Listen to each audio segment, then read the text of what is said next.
Hello, and welcome to another episode of the Heart Centered Therapist Podcast. I'm your host, Sindee Gozansky, and I'm so grateful you're here. Today, it is a true honor to be joined by Carol Odell. She's a psychotherapist, author, and survivor, and she's going to talk about her powerful new memoir, Girl Groomed. Carol Odell, LICSW, grew up riding horses on the show jumping circuit in Virginia. She has been a practicing psychotherapist for 41 years, working with couples and individuals and facilitating groups. Married for 38 years, congratulations, and the mother of a grown son. Her other passions include squash, pickleball, partner dancing, mosaics, writing, hiking, traveling, and being in community with friends and family. She and her husband currently split their time between Seattle and Clay Alum, Washington. And you can check out her website, which is carolodellmsw.com. Welcome, Carol. I'm so happy to have you here. Oh, thank you so much, Sindee, for having me. This is great. Yes, it's a pleasure. We're going to talk about your book, the memoir, the experiences you've had, the writing process, and also being a therapist. I know so many of our listeners work with clients who have trauma. Many therapists have their own trauma histories. Most of us, we don't escape it. So it's really going to be a powerful episode. And just a little warning out there that we're going to talk about some trauma and some really hard subjects, but they're also reality. And thank you for bringing voice to them, for being so courageous to talk about your own story, especially in a platform that's for therapists. So I'm really grateful to you. Thank you. Thank you. Yeah. So you have this memoir of trauma. The book is called Girl Groomed. It just came out, I think, last week. And what made you decide to write this book at this point in your journey, in your life, and your career? As I'm winding down in my therapy practice, I wanted to offer some of what I've gleaned along the way through my own work. And instead of using a compilation of my client stories, I decided to try to be brave and put my own out there in a way following what my clients do every day, which is share their vulnerability and with courage, and that I would take that risk as well and be able to use that as a way of illustrating some things that hopefully would be helpful for those beyond just my caseload and find a larger audience. Yes, yes. And it arises out of your niche and your talents and focus growing up in the equestrian world. So should we start there? Sure. So my book is really about my having been groomed by a man who owned the stables just down the hill from my house in Virginia, where I moved with my brother and my family when I was 10. And I rode horses for him for the time I was 10 until about 20, even in college, coming back and show jumping for him in the summers. And he was the quintessential cowboy action figure for me. And I think there's a cultural grooming that went on for me to be so attracted by his charm with all of the TV cowboy shows that were happening. And here he was. But as is often the case with grooming, it's such a slow desensitization. And so I didn't even really recognize that the sexual jokes, the comments about my body, the grabbing, force kissing, it built up, right? Until the bribery or threats about having sex with him. And even though it didn't get that far for me, it still had impact. But I think what's really interesting, Sindee, in our field is that back then, it wouldn't have been considered sexual abuse. The narrow was so constricted and so narrow that it was only about sexual abuse, is only about penetration. And so I think it goes on, unbrought to consciousness. And it certainly, that took many years for me to be able to identify it as that. And because we can only heal what we can name, right? That trauma for me went unprocessed. And some of that was my own denial and minimization of what was happening. But it was To also this, survive. yeah, to survive. Exactly. I thought Mhm. myself more powerful than I was, or that I got this, I could handle it, all of that. But the culture also wasn't defining it for me back then. Yes, absolutely. And again, just I really thank you and acknowledge you for sharing these details. I know it's going to really resonate for other people's stories. You and I are both a little older. And so when we're saying back then, I think it's really important to put that cultural and historical perspective, right? There was a Mm. very narrow definition, as you said, of sexual abuse and what constituted trauma. And I think even that concept of grooming was coming out like in the 70s and 80s or 80s. I'm not even sure. I can't even quite remember when it even went first into the DSM. Yeah. The DSM started out and didn't have anything about childhood sexual abuse for a Mhm. very long time. And so our cultural consciousness has grown, but and still hopefully is continuing to grow and education is wider. But in the times where I was growing up in the 70s and 80s, it wasn't available in that way for me to understand. 100%. Not only was that not available, just so younger listeners can know, there were also none of those resources that are pretty common now, a text crisis resource or even calling. And of course, we didn't even have cell phones back then. So teenagers really had no way to call. It was often not okay to talk about with your parents. Mental health wasn't even talked about.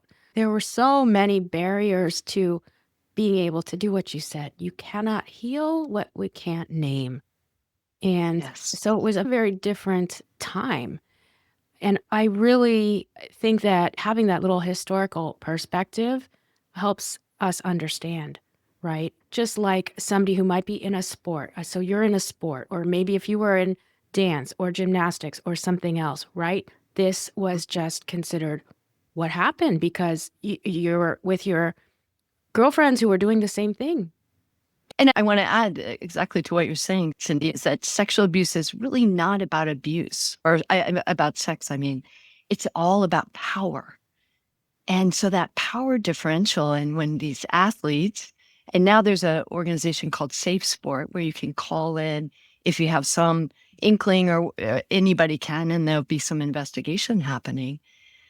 But, when a predator is between an athlete and what they want. For me, I loved horses. I've always had a passion for horses. And he had all the access and could weaponize that against me and the other girls that rode at the stables. Yeah. That's wonderful to hear about safe sport. Carol, I also wonder with grooming, does grooming also sometimes impact the family? In other words, the predator might be grooming, let's say, the girl or the teenager, but in some ways also having contact with family members to kind of amplify that ability to groom her.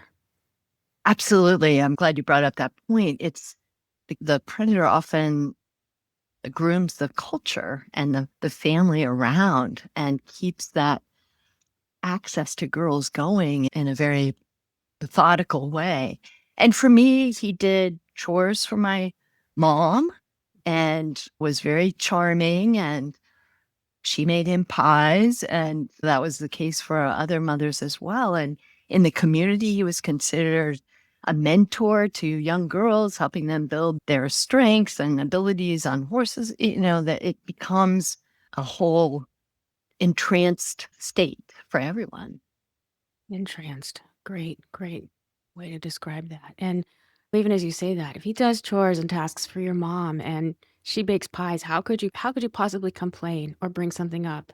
He's a good guy. What are you talking about? Mhm. And I didn't want to lose access to these horses. I wanted to feel like I could manage the situation. These were my four-hooved best friends, and Mm, I didn't want to jeopardize that. yeah. Yeah.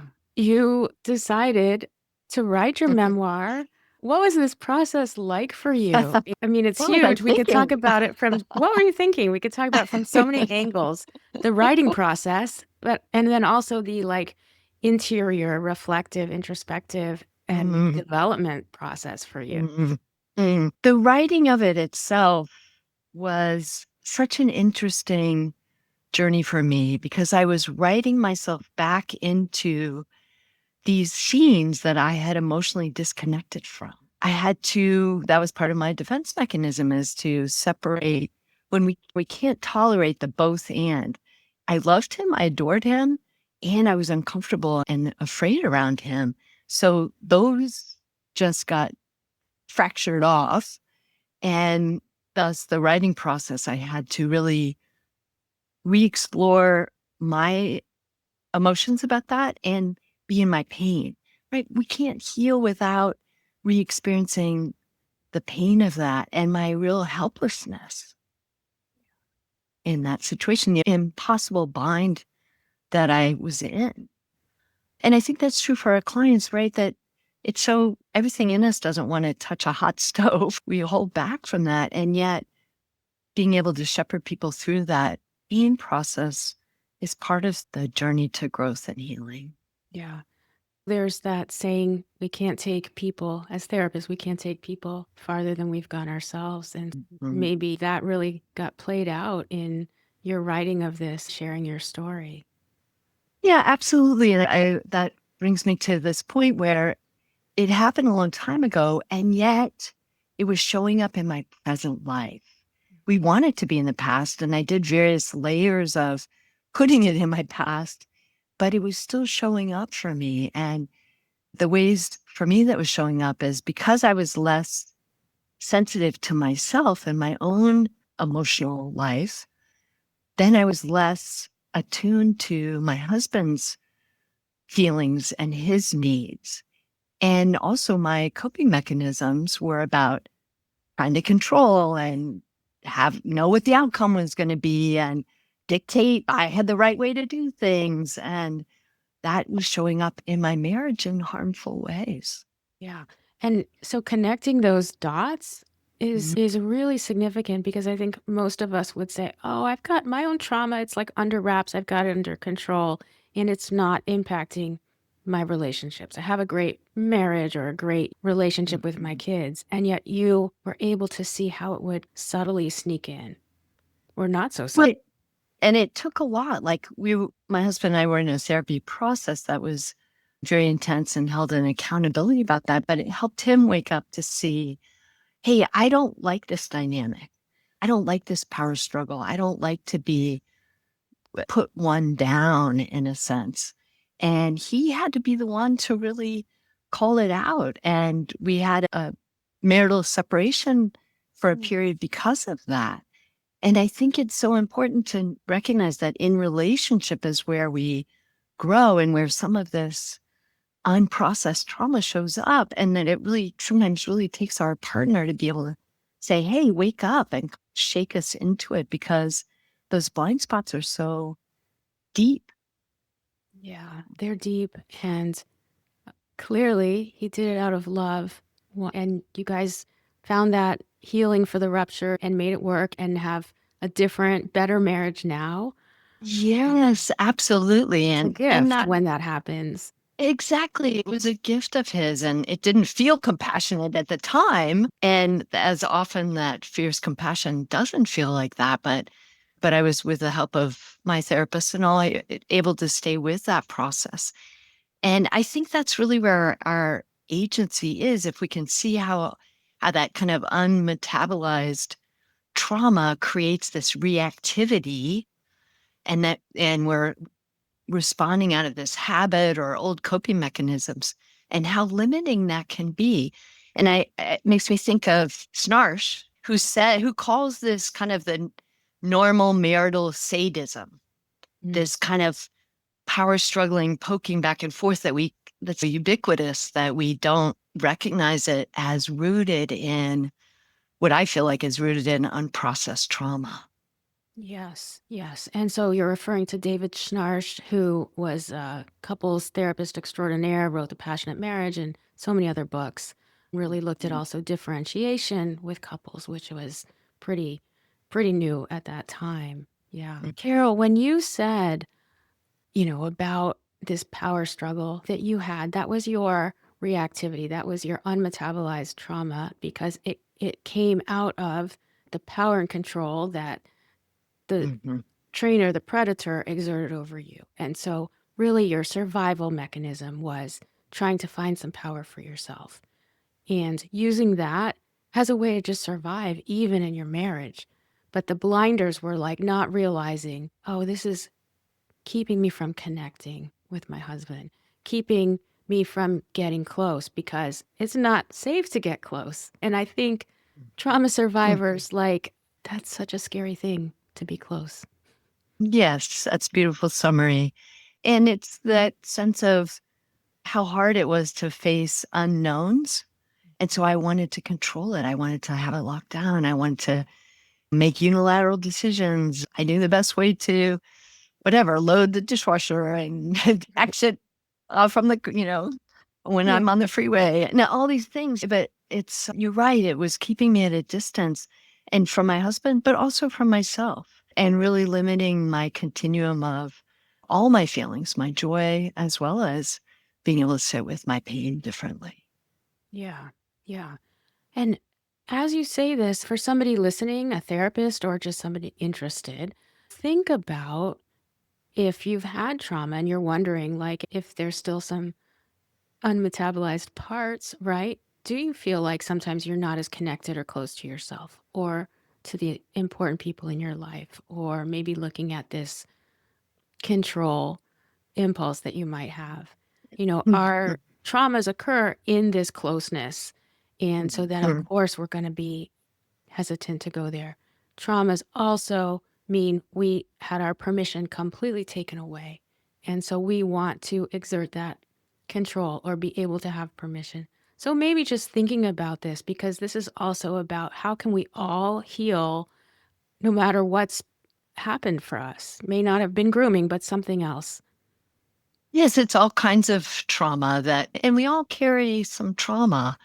And that's important to recognize. And I want to add to this that we don't get over, I'm in quotes here, we don't get over trauma. It's not in the past. It will always inform our lives and it will always be a part of what we've lived through and survived through. But it doesn't have to define us or limit who we're becoming and growing into. And that's important for all of us therapists and to offer for our clients as well. Yes. I also want to say that I think one of the struggles is that because of the reactivity, our clients can sometimes feel, quote, unsafe because we're tapping into or touching, challenging some of that pain. And so, how to help them differentiate that they're not unsafe. It's just the reactivity coming back up. And it's not about who they are or their value that's being questioned. It may just be a challenge about the behaviors that are being negatively paid forward. Yeah. Great point. So many questions here. I'm curious about the type of trauma work you do, but I also want to stay with this process of the book. Would you say, as you're going through the memoir writing process, that you found your voice or this sense of empowerment and growth? And what was that like? And how did that then impact your work as a therapist? It was so interesting for me to be writing it and connecting those dots in a very tangible way. And now that was the surprising thing to me that I could see the threads through and I think because of writing that gives you a sort of an objective distance to be able to read it back and it kind of made it fall into place in a different way. And I think about writing exercises that I might give clients now and then, or to write a letter to a parent or write a letter to an abuser, and how powerful that is for that same reason that bringing our voice into the world is empowering. And I found that to be true writing this memoir as well. Integrating. It's very integrating. Integrating, yeah. And even as you say that, though, I think about reading it back, how brutal that you're reading back like your own trauma story, too. I want to know, like, how do you manage your own self-care during this process? Mm. Well, specifically and very concretely, when I was writing scenes and I would need a break, my favorite thing to do is kickboxing while I'm watching professional tennis. Wow. Which for me, the tennis is very mesmerizing and engaging and distracting. And the kickboxing is this great way of like expression and putting it out there with strength. And I really feel that the antidotes to trauma are movement and community. And both of those are so important. And there's so much around the vagal nerve system, but the ventral vagal in our connection and our attunement. And for me, my early attunement was with horses. And then, but how to attune, because so often the trauma happens in isolation, that now if we can bring it into relationship, that's a healing piece. And then the movement, just being able to express that in our bodies through all these great techniques these days with the tapping or bouncing or cold water plunges, all of that. Plus just for me, squash, pickleball, Yes. all those activities too. I love it. You're such an athlete. I love it. So inspiring. And I think that's so fun too, to embrace that movement and, that the joy that our bodies can give us if we just let them, and it will dispel some of that energy, and then also can turn into play, can turn into skill and competition. And that's just great. Yes. I'm going to keep that picture. For So my from fascinating. Thank you. For my book launch, which was just this last weekend, I hosted a big dance party. I had a DJ and we were just had all my friends come and dance just because it really embraced people wondered about a dance party. And just for these reasons, like music and movement and play and being together as a community is just so healing. Oh, I love that. Amazing. And so creative, right? This is that released, liberated part of you saying, Mm, "Let's have a dance mm, party for my mm. book launch." And I will add to this that we think about trauma as PTSD and post-traumatic stress disorder as if there's a syndrome to that or it feels so pathological and boxed in. And I love this new open mindset about post-traumatic growth and post-traumatic joy, because that's really reclaiming and healing when we can embrace our playfulness and our inherent joy and relationship with others. And that seems important to So shift important. that away from survivor to, wow, we are our own agent going forward in the ways that we want. Yes. And that's so powerful. And I really believe, like, spiritually, we're meant to have joy, and we lose that. We're meant to be humans who are joyful and can be connected in community with each other.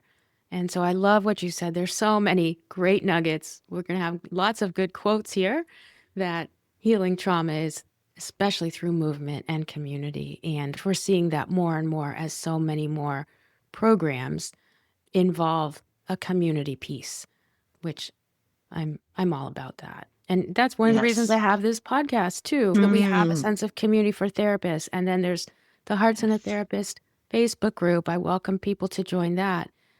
We Mm, have a tiny shared community because I met one of your writing colleagues, Sally yes. Quillen, who was recently on this podcast with her amazing book. And so it just feels really meant to be. Yes, I love all the interconnections of it, of how we putting our stories out there, you offering this podcast for people. That's a way that we heal in larger and larger communities. So it's really very beautiful. And it's part of, I mean, in my work, I work mostly with couples Oh, and groups. me So too. I I do a run, lot of couples work too. yes, the couples work is so powerful. And again, the hardest stuff comes up in our couples work, and it's the richest place for the growth. And I run a lot of groups, not for survivors, but obviously people have trauma that they bring in and for all different kinds. And it's such an amazing modality, again, because of the community and being able to get feedback from different people who are there tracking each other's lives and offering what they can from their own experiences. It's really Yes. quite humbling. It's so humbling. And also, really, I want people to know on your website, it says you've been a therapist for 41 years, since 1984 or something, which is amazing. And such an inspiration to us that we can. I've probably been half that, but I went to school later in my life. So, at any rate, we can do this. It's a gift and an honor to keep doing this work and keep learning. And as we work with our clients, we learn and grow too. And so you have a long career ahead of you, people listening. Don't lose hope. Don't give up. And also, like, talk to some of us. We're here to encourage you. And we were talking about that because when I reached out to Carol, it was just yesterday to get something. She's, oh, I'm going into session. I'll get back to you. And I'm like, wow, that's our real life, right? We do this. Mm, absolutely. And yes, I hope that I'm modeling through my book too, the layers. I did a layer of work in my 30s and other layers in my 40s and other layers in my 50s for us to keep challenging. And this is a new layer for me, this stretch of putting my voice out there from behind closed doors, like saying it against all the taboos. Even back in my training, the taboo about sharing as a therapist, any of your life story was a no-no. But my point is that we keep growing in layers, and I think for us to each challenge ourselves to keep with that, because we can only offer the consciousness that we have gained to our clients from the work that we've done and Yeah, continue to do and continue to model.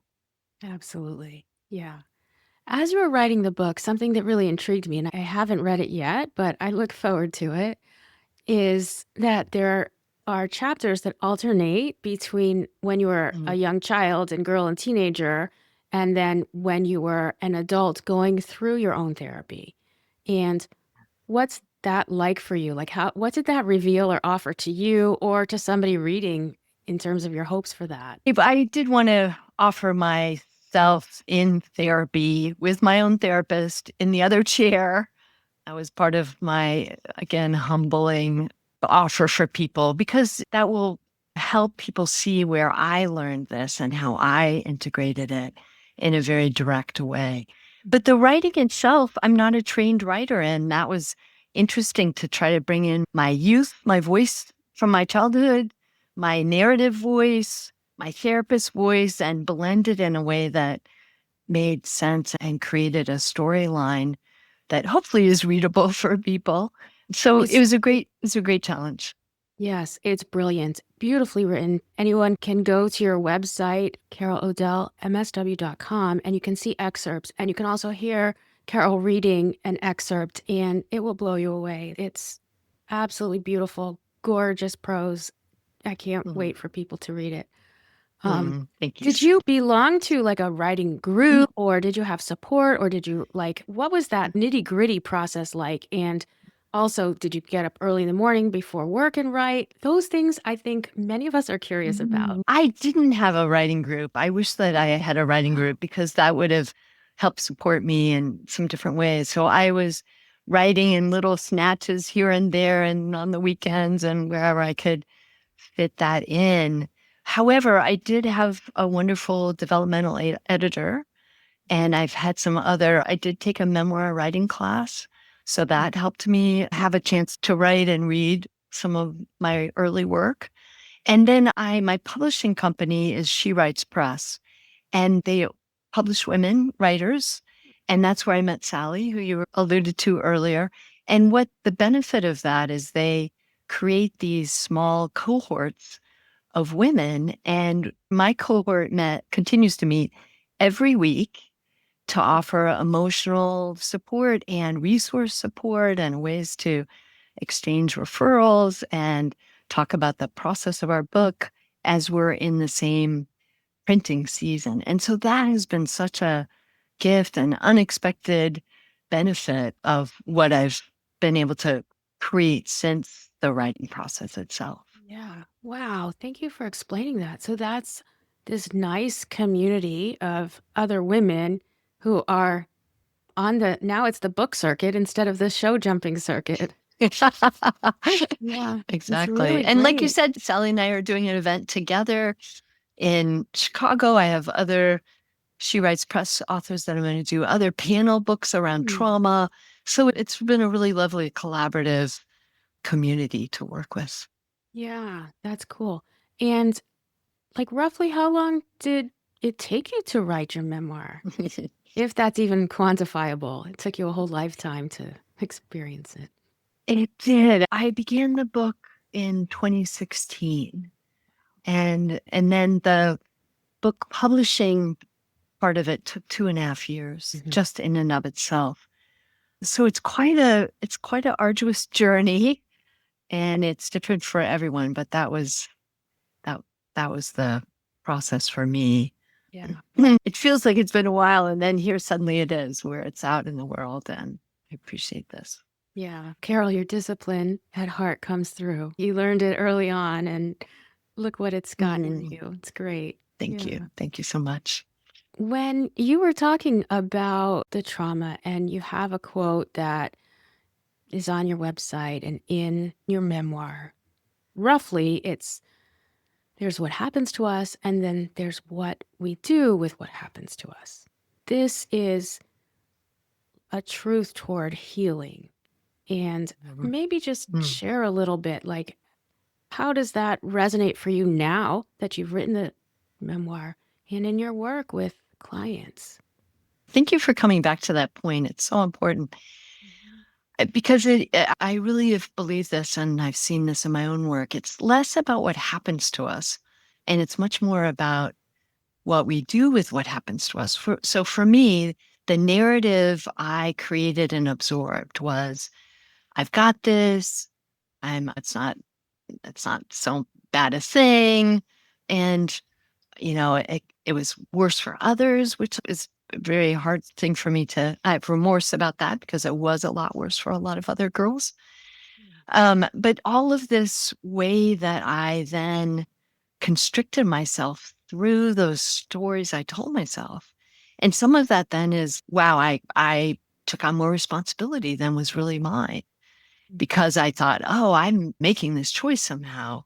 When I was again in this bind it was way above my head to be able to understand that. But my narrative was, oh yeah, no, I chose this.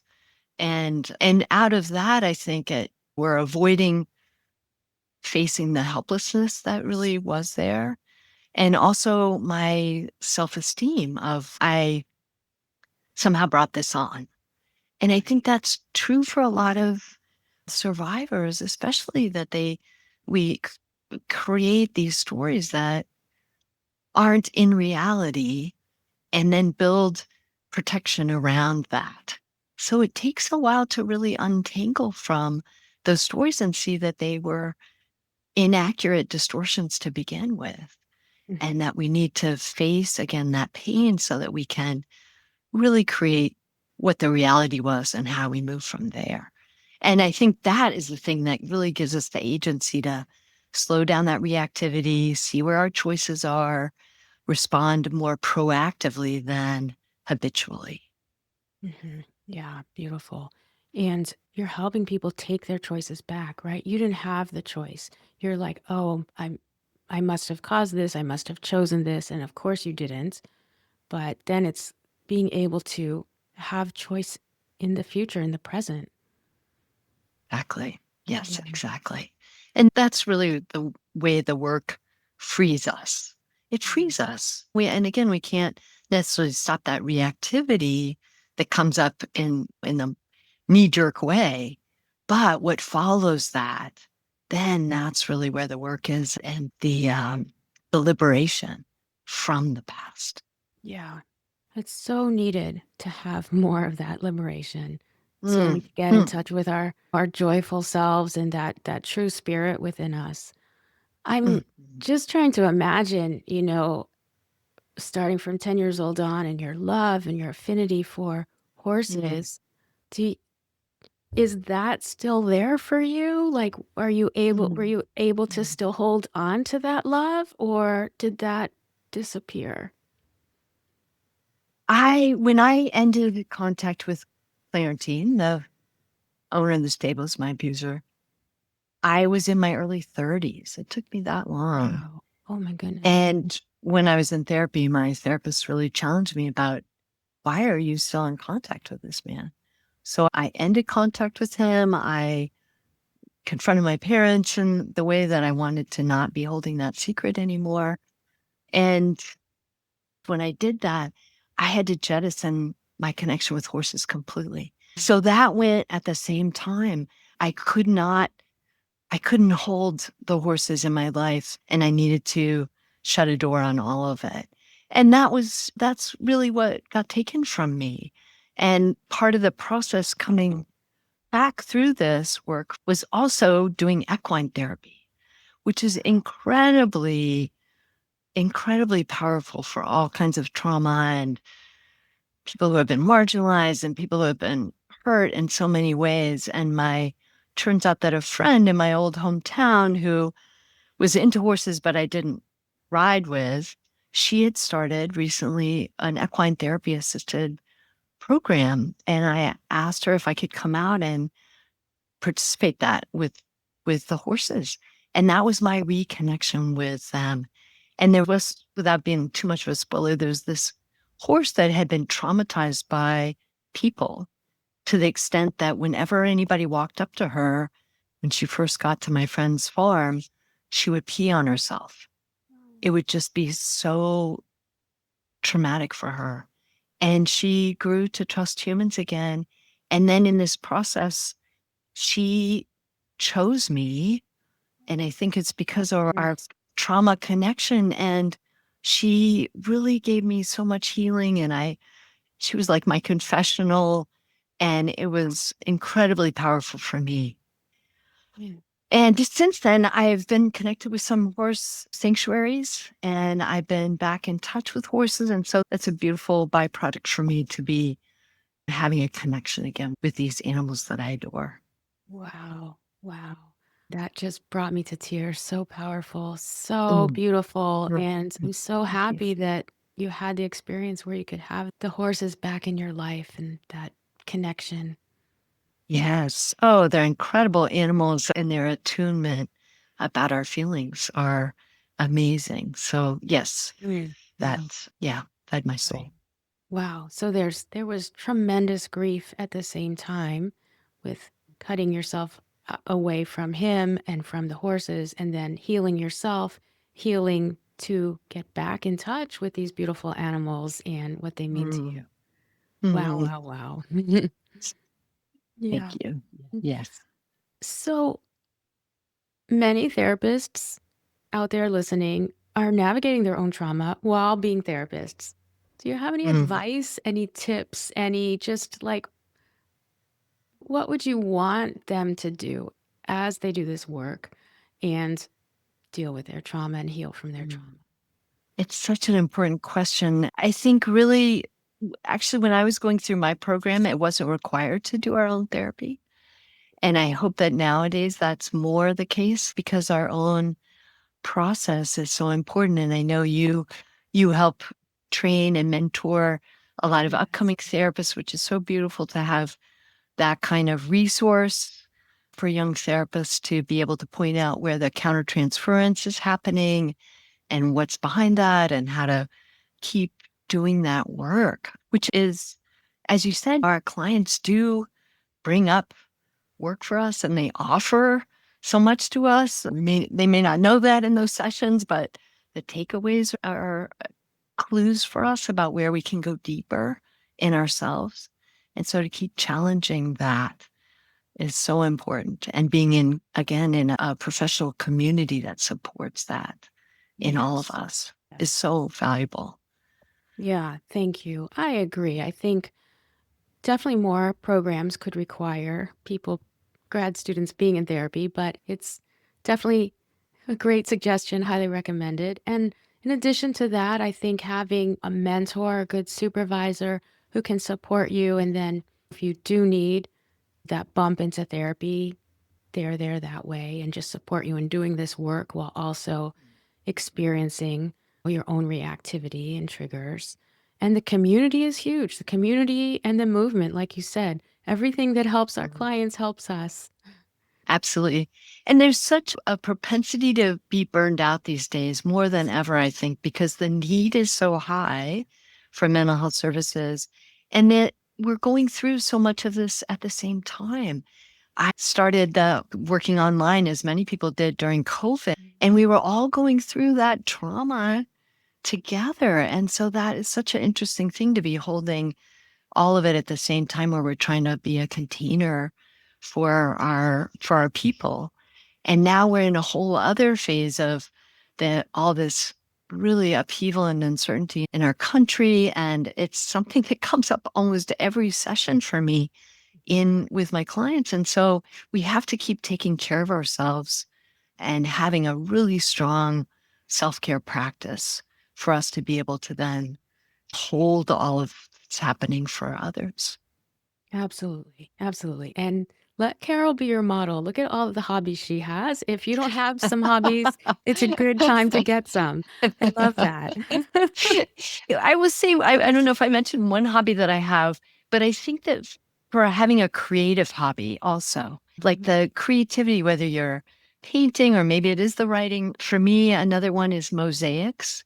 And I belong to a mosaic studio. And the metaphor of that, where you take broken pieces of glass and shards and put it together into a whole new picture, is incredibly healing. And the owner of that studio began it because of a terrible loss and grief in her own life, and found that there's something very magical about bringing the right and left brain together and being in the here and now and being in community, because it's like a quilting bee where people are sitting around doing their work together. And so those elements, find those places that speak to you, because we need to be nurturing ourselves. Yes. Wow. I've never even heard of that. That sounds so fascinating. We need to find those communities. Anyone who's listening, I mentioned we should have a therapist knitting group one time. We might have to do it on Zoom. If you have ideas, send me an Yes, be email. creative. Be Oh, creative. yes. There's somebody out there who wants to do the same thing, so we can make it happen. One of your guests a while ago talked about a therapist pickleball group, which I thought was Right. great. Oh my gosh. When you come to the East Coast, I will connect you with him. Love that. Love That's that. awesome. Yeah. Oh my Mhm. goodness. This is just such a dear episode to my heart. I want to acknowledge you, Carol, for Mhm. your courage in sharing your story, sharing your trauma and your healing process, and sharing that with the world and also with therapists, because that will help us come into our light. And thank you for that gift. It's Mhm. beautiful. And everyone, please check out her website and get the book. And maybe you can tell us where everybody can connect with you. I'll link in the show notes. Thank you. My website is a great place to sign up for my newsletter, find my book. If you want to buy it, through my links there. I have a gallery of pictures of me and horses. So it's a fun place to visit if you so choose. But Sindee, really, thank you so much for this conversation. And I am so grateful for you and what you're offering in the world in this way. It's wonderful. It's really wonderful. Thank you. It's my pleasure. And I think this whole conversation has been heart centered. And thank you for the vulnerability and making us all feel like we have the chance to have our voice and live truly in a more free and liberated way and find our joy. That's a hope. Yes. Thank you so Yeah. much. Thank you.